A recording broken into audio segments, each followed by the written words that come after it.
दोस्तों स्वागत है आपका मेरे YouTube चैनल इंग्लिश बाबू पर। और आज मैं फिर हाजिर हूँ आपके साथ एक नई स्टोरी लेकर। और दोस्तों आज जो स्टोरी मैं आपके लिए लेकर आया हूँ ये एक शॉर्ट मॉरल स्टोरी है। बहुत ही प्यारी अच्छी कहानी है, बहुत ही अच्छे मॉरल के साथ। उसके अलावा आज की इस स्टोरी में आपको कुछ नए इंग्लिश के वर्ड मीनिंग सीखने को मिलेंगे, उनकी करेक्ट प्रोनाउंसिएशन के बारे में पता चलेगा और हमेशा की तरह जो इसका ग्रामर का पार्ट है उसे डिटेल में कवर करेंगे, तो एक एक स्ट्रक्चर को आप बड़ी आसानी से सीख पाएंगे। तो चलिए दोस्तों आज की इस कहानी को हम शुरू करते हैं और सबसे पहले कहानी का टाइटल देखते हैं। कहानी का टाइटल है द बनियान ट्री। दोस्तों बनियान का मतलब है बरगद, द बनियान ट्री बरगद का पेड़। तो दोस्तों ये आज की इस कहानी का टाइटल है, शीर्षक है। और अब मैं इसे पढ़ना शुरू करता हूँ। आप लोगों से रिक्वेस्ट है कि आप कहानी को बिल्कुल ध्यान से सुनें। यदि आज की कहानी में आपको कोई भी नया शब्द या फिर नया स्ट्रक्चर मिले तो आप उसे नोट करें, और यदि कहानी पसंद आए तो लाइक भी ज़रूर करें। तो चलिए इसको शुरू करते हैं। In a jungle there was a large banyan tree। क्या मतलब हुआ दोस्तों? ये जो वाक्य है ये एक सिंपल पास्ट का वाक्य है। सिंपल पास्ट का मतलब होता है जब हम पास्ट में कोई ऐसा वाक्य बनाएं जहां वॉज या फिर वर्ब का इस्तेमाल हेल्पिंग वर्ब के रूप में किया जाता है, साथ में नाउन या एडजेक्टिव को लेकर वाक्य बनाते हैं। और दोस्तों जब हम सिंपल पास्ट या सिंपल प्रेजेंट में वाक्य बनाते हैं, ऐसे वाक्यों में कभी भी वर्ब का प्रयोग नहीं किया जाता है। और इस तरह के वाक्य हैं उन्हें नो एक्शन सेंटेंस भी कहा जाता है। उसके अलावा दोस्तों आप इस चीज़ का भी ध्यान रखें, यदि इस तरह के वाक्यों की शुरुआत देयर से होगी तो वहाँ देयर का कोई मीनिंग नहीं निकाला जाता है।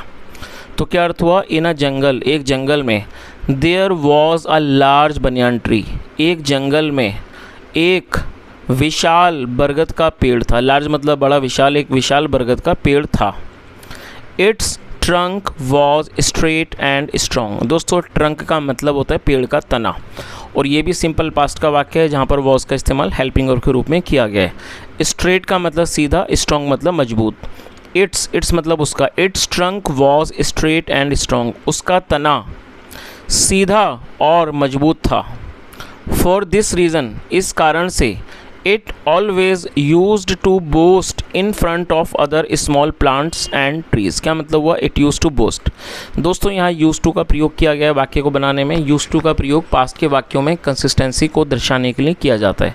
जब हम कोई ऐसा वाक्य बनाएंगे जहाँ ये दिखाते हैं पास्ट में कोई व्यक्ति किसी काम को बराबर करता था, ऐसे वाक्यों में यूज टू के साथ फर्स्ट फॉर्म का यूज़ किया जाता है। और आप इसे नोट कर लीजिए, BOAST, बोस्ट का मतलब होता है डींगे मारना। तो क्या अर्थ हुआ? फॉर दिस रीज़न, इस वजह से, it always used to boast, वो हमेशा डींगे मारा करता था।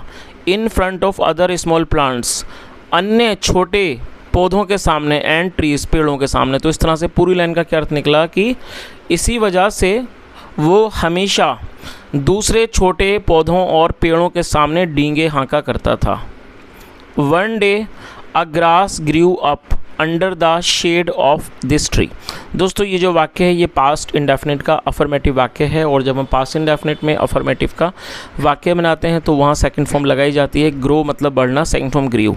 क्या अर्थ हुआ? वन डे, एक दिन, अ ग्रास मतलब एक घास, ग्रीव अप बड़ी हो गई, under the shade of this tree, shade मतलब छाया, इस पेड़ की, अंडर मतलब नीचे, इस पेड़ की छाया के नीचे एक दिन एक घास बड़ी हो गई।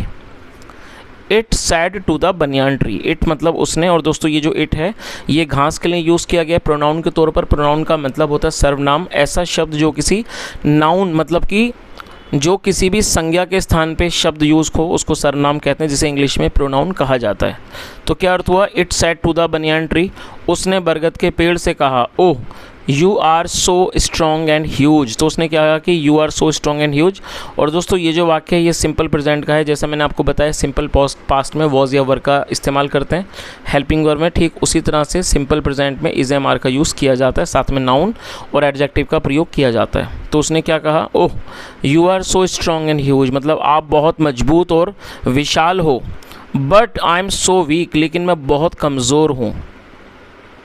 यस, हाँ, I am the strongest in this jungle. और दोस्तों ये जो वाक्य है ये भी सिंपल प्रेजेंट का वाक्य है जहाँ पर एम का इस्तेमाल हेल्पिंग वर्ब के रूप में किया गया है। और स्ट्रॉन्गेस्ट जो है वो स्ट्रॉन्ग की थर्ड सुपरलेटिव डिग्री है। दोस्तों सुपरलेटिव डिग्री जो है वो तब प्रयोग में लाई जाती हैं जब हम किसी के साथ उसकी तुलना करते हैं। स्ट्रॉन्ग मतलब मजबूत, स्ट्रॉन्गर उससे मजबूत, और स्ट्रॉन्गेस्ट मतलब सबसे मजबूत। तो आप इसे नोट कर लीजिए, स्ट्रॉन्गेस्ट मतलब सबसे मजबूत। तो इस लाइन का क्या अर्थ हुआ, उसने क्या कहा, यस हाँ, I am the strongest in this jungle, मैं इस जंगल में सबसे मजबूत हूँ। No one dares to tangle with me. और दोस्तों आप इस वर्ड को नोट कर लीजिए, TANGLE। टेंगल का मतलब होता है उलझना, तो और नो वन का मतलब है कोई भी नहीं। और ये जो वाक्य है ये प्रेजेंट इंडेफिनिट का वाक्य है, और जब प्रेजेंट इंडेफिनिट में हम वाक्य बनाएंगे तो वहाँ सिंगुलर नाउन के साथ फिफ्थ फॉर्म का यूज़ किया जाता है। डेयर का मतलब होता है हिम्मत करना, साहस करना, और डेयर्स जो है वो फिफ्थ फॉर्म है। तो क्या उसने कहा, no one dares to tangle with me, मतलब कोई भी मुझसे उलझने का साहस नहीं करता है, कोई भी मुझसे उलझने का साहस या कह सकते हैं हिम्मत नहीं करता है। आगे देखिए, बोस्टेड द बनियान ट्री, जो बनियान ट्री था मतलब जो बरगद का पेड़ था, उसने डींग मारी कि कोई भी मुझसे उलझने का साहस नहीं करता है। चलिए आगे देखिए,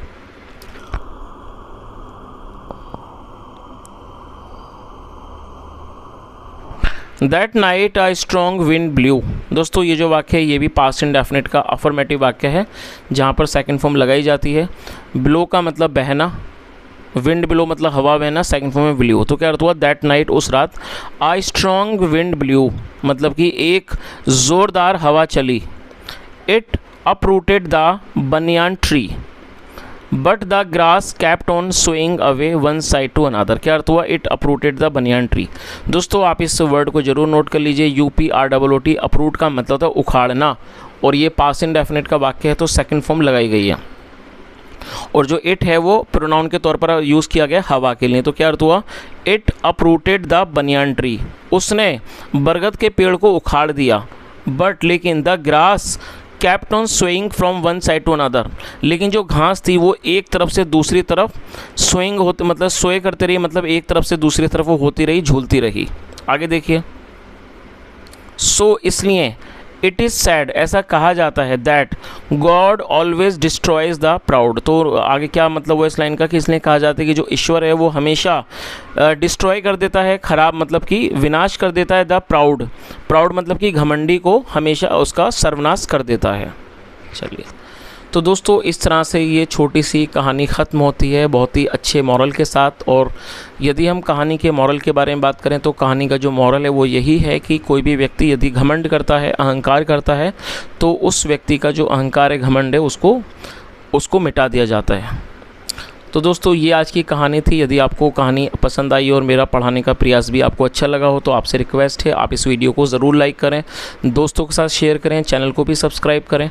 and apart from this guys, most of the time I always request you to tell me in the comment section that what type of benefit have you guys been getting from this channel, because whenever I upload a new video, my intention, or I can say my motive is that I want to bring such a content which can help you to learn and improve your English. So that is why I always request you guys that whenever you are watching my videos, you should always tell me, or maybe you should share your feedback rather.